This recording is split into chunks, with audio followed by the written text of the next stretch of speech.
Welcome to Rock the Crown.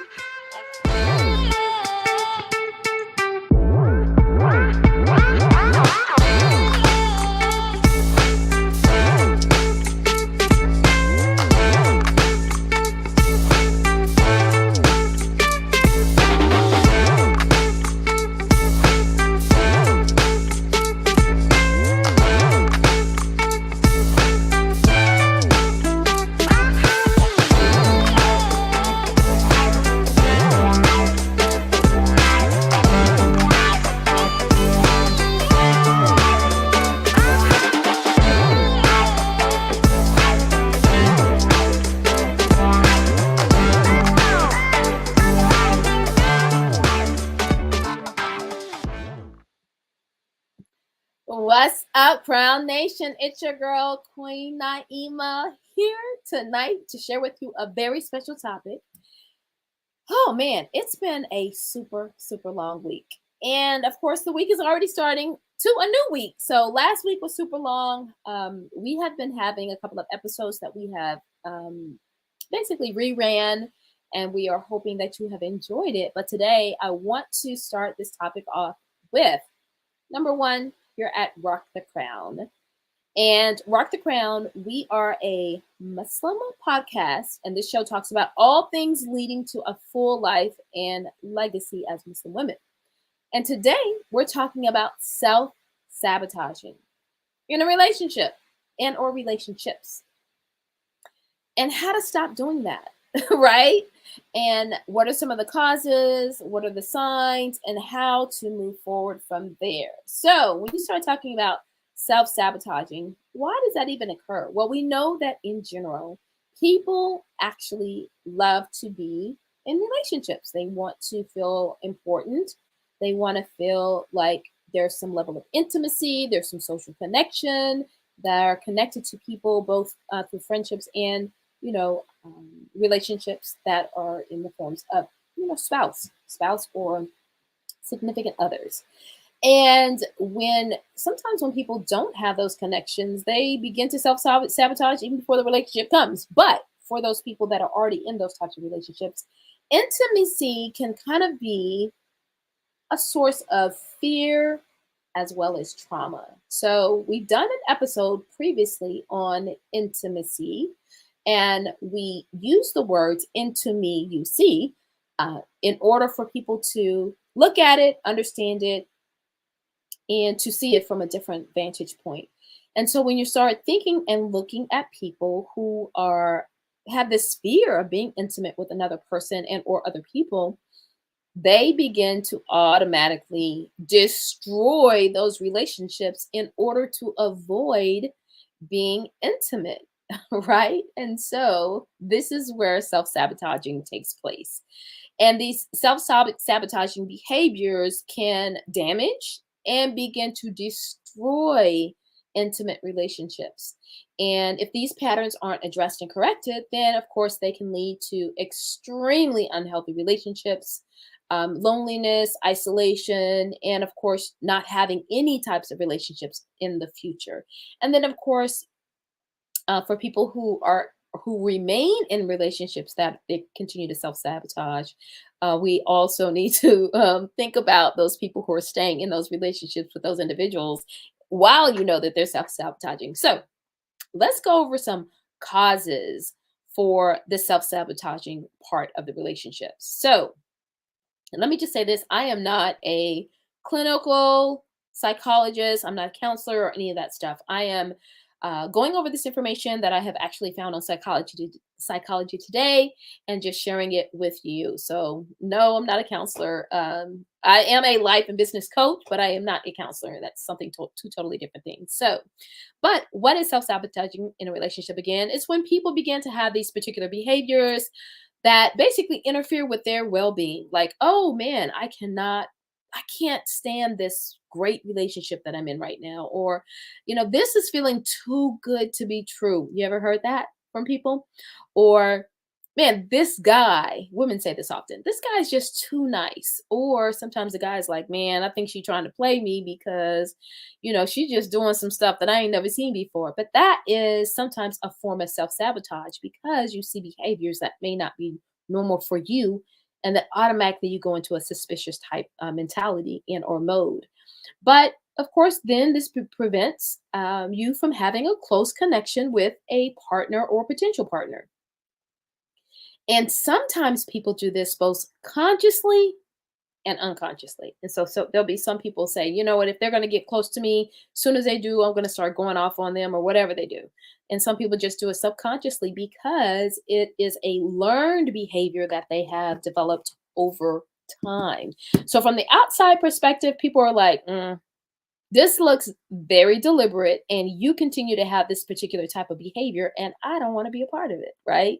And so we just want to also understand the reasons for why people are self-sabotaging. So some of the reasons often come from trauma. And I know people are kind of like getting this word is going to get a little played out, but despite it getting played out, it is so important that we understand what trauma does to the not only the brain, but to our DNA and to our physical body. And so when we've experienced some areas or some sense of traumas, whether it's through something we smell that happened at a time when we were having a traumatic event or something or around specific people or food or things like that, those traumas still begin to show up if you have not processed through those traumas. And so one way that we can do that is by number one, acknowledging it. Definitely going to get counseling and seeking assistance to get past that trauma.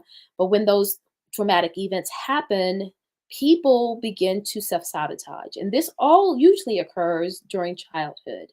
So again, this is learned behavior, something that they learned when they were younger and now they're adults. And sometimes we say to ourselves and to others, like, basically people are now living as children in adult bodies, right?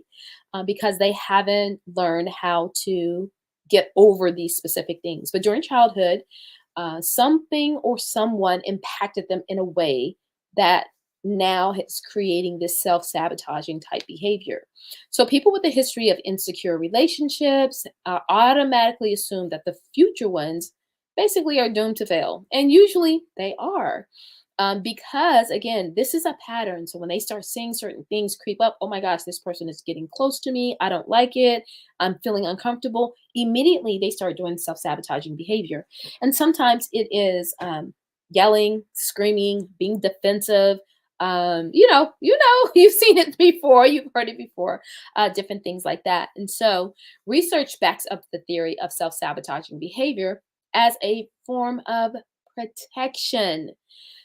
It's actually a self they're trying to protect themselves, but it doesn't show up as protection for the people who are actually receiving it.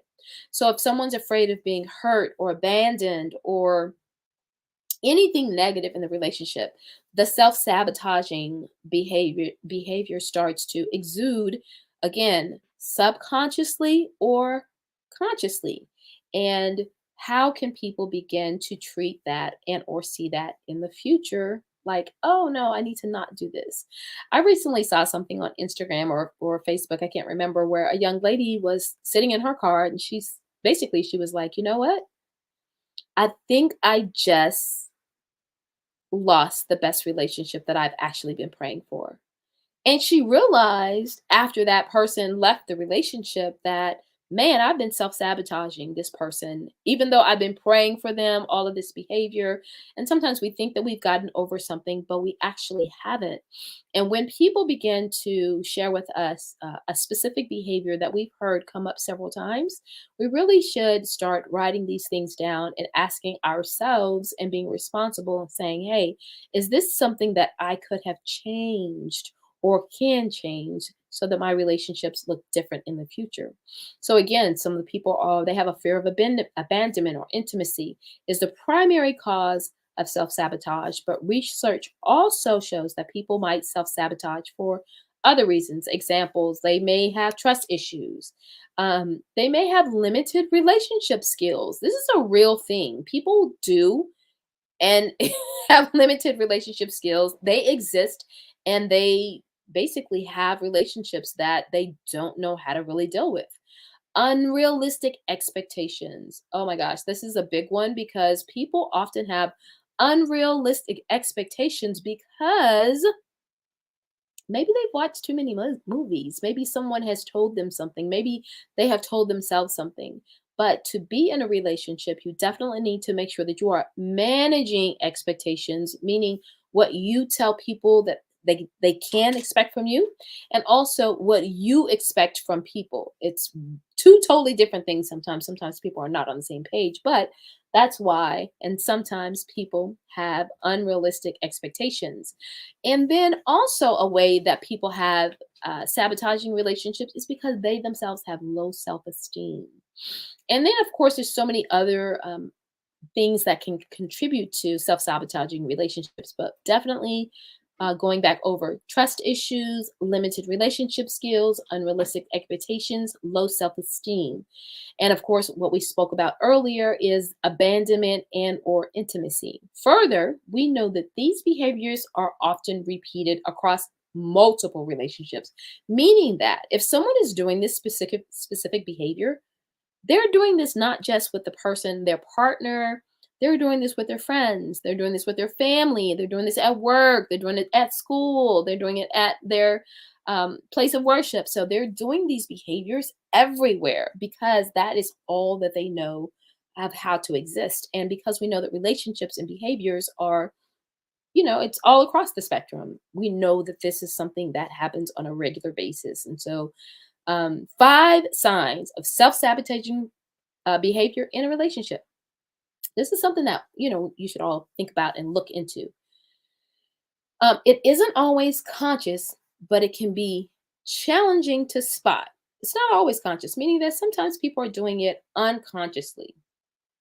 So, signs of self sabotaging behavior includes gaslighting.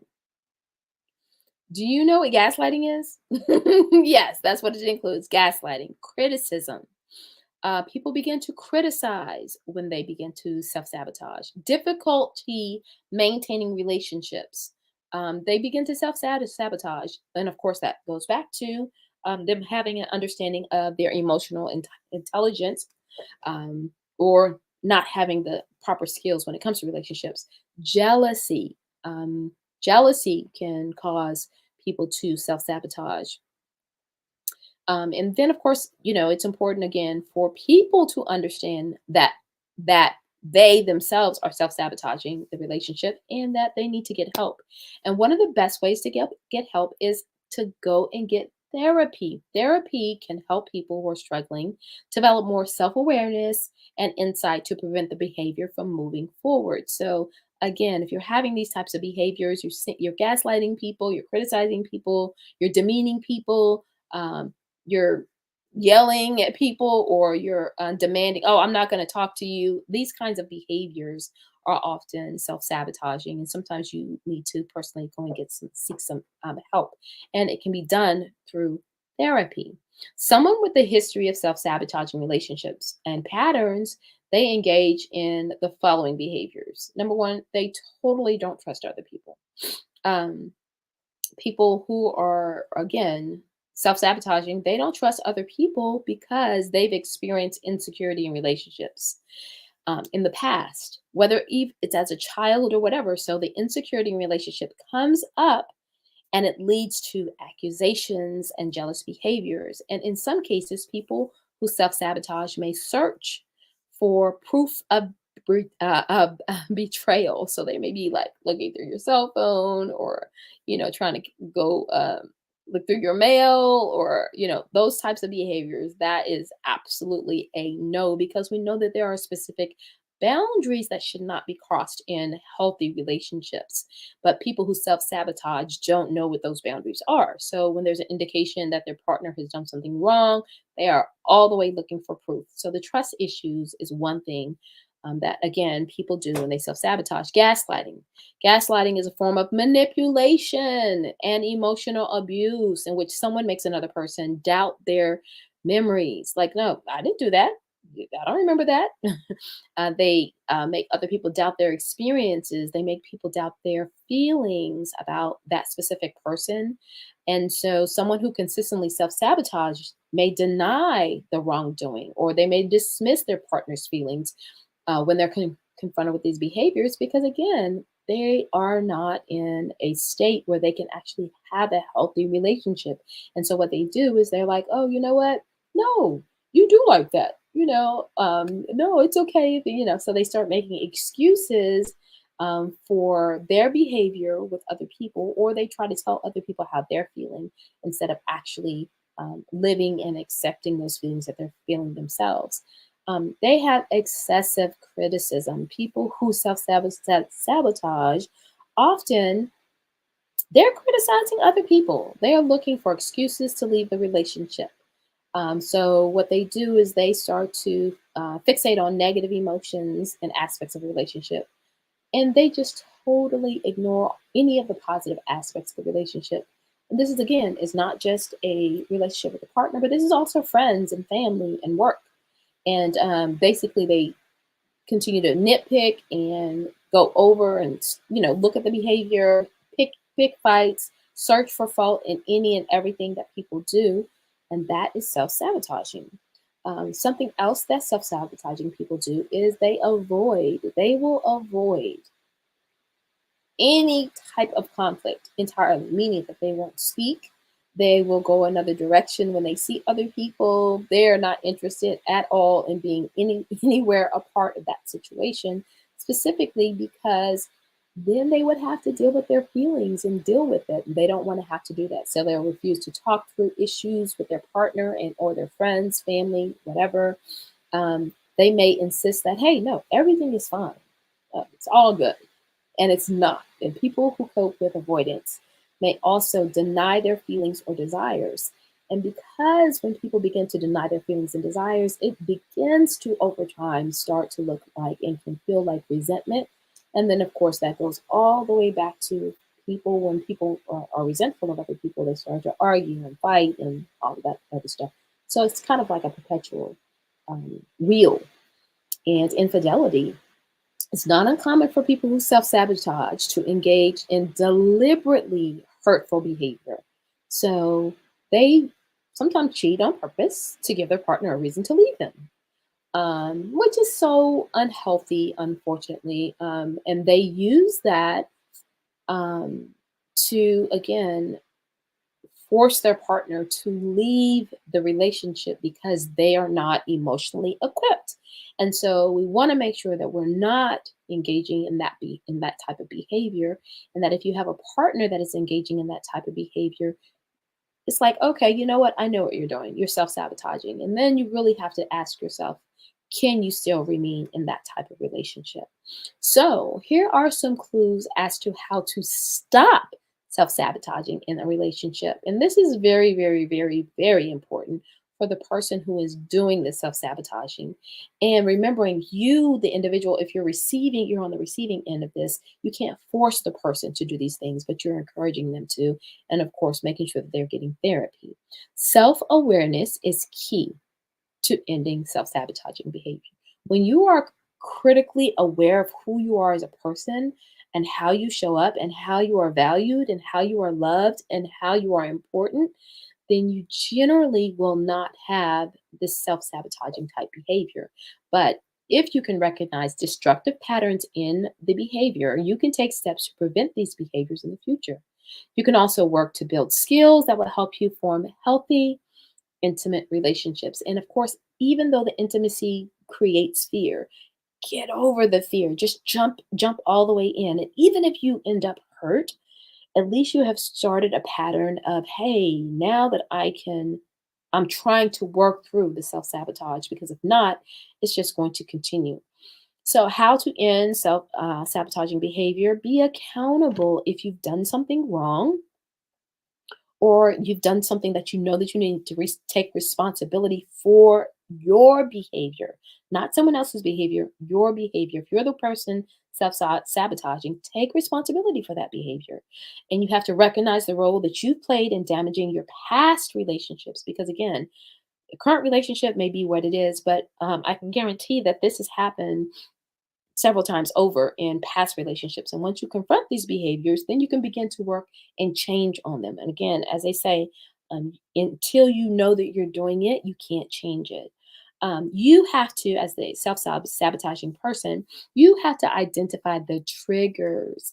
If you have a history of self sabotaging a relationship subconsciously, meaning like, I'm not sure if I really do that, try to figure out what triggers that behavior. Is it that someone lied to you? Is it that someone made you feel a specific way? Is it that a smell came? Because all of these things, even I know people are probably like a smell. There are traumas that exist inside of experiences, and so when those things come up, these can trigger these specific behaviors as well. Do you tend to lash out after a partner expresses a need for commitment, like I really need for you to be here for me more regularly? Do you lash out? And if you do, that's a trigger. Are there certain places that you put, that again put you on edge? Like, are you in the park? Did you have a traumatic experience in the park? And then when you're there, it triggers something. Once you figure out what your triggers are, what your fears are, then you can start dealing with them and you can start to create healthy relationships. So there is still so much light at the end of the tunnel.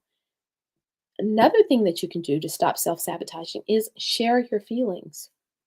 And what I like to tell people who are on the other end of that is acknowledge to the person that they are safe with you.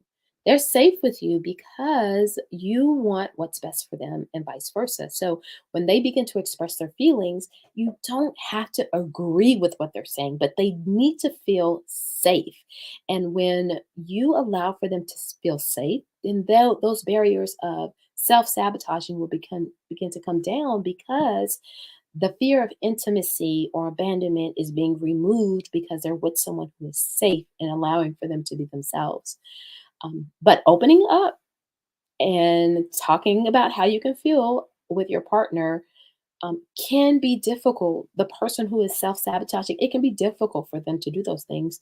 And so that's why it's equally important that not only the person that they're dealing with, whether it's a friend, family, again, a partner, whatever, that you have the level of relationship skills as well to be able to deal with it in order to help that person work through, again, sharing their feelings. And you can work on issues together when you learn to communicate with your partner, again, your friend, family, or whatever, about the struggles that you're having. But again, you can't get help if you, number one, are not holding yourself accountable, identifying your triggers, and you're sharing your feelings. And then, of course, again, as we talked about earlier, seek professional help. It's so important to seek professional help. This is one thing that you really can't take off the table at all, seeking professional help, because there are methods and where therapy actually can take you all the way back to the root and help you move forward from there. But working with a therapist can help you identify the problematic behavior and heal from the past trauma. So that's so, so important. Allowing for someone to help you heal from it so that you can move forward as well. And so, again, here are some other things that the person on the other end needs to think about how to help a self sabotaging partner. So, remember that it's not your fault. Don't make excuses for your partner's behavior or don't blame yourself when they lash out because it's not your fault. They're self sabotaging and it can be hurtful on both person's part. But when you stand up for yourself and ask your partner to take responsibility, then you're helping them to get closer to hopefully a sense of accountability. You have to have and provide, again, positive reinforcement, just kind of like what I was saying earlier. Hey, you're in a safe space. Hey, I'm here to be a lean someone you can lean on. So positive reinforcement is something that the partner and or friend or family member needs to give to the self-sabotager. Many people with a history of self-sabotage don't know what a healthy relationship looks like, right? And so we always are talking about wanting to leave one relationship to get into another. And then you don't realize that sometimes when you get into another relationship, that other relationship is just as unhealthy. It just looks different, right? Especially if the self sabotager is trying to get into another relationship, you're taking your problems with you, basically.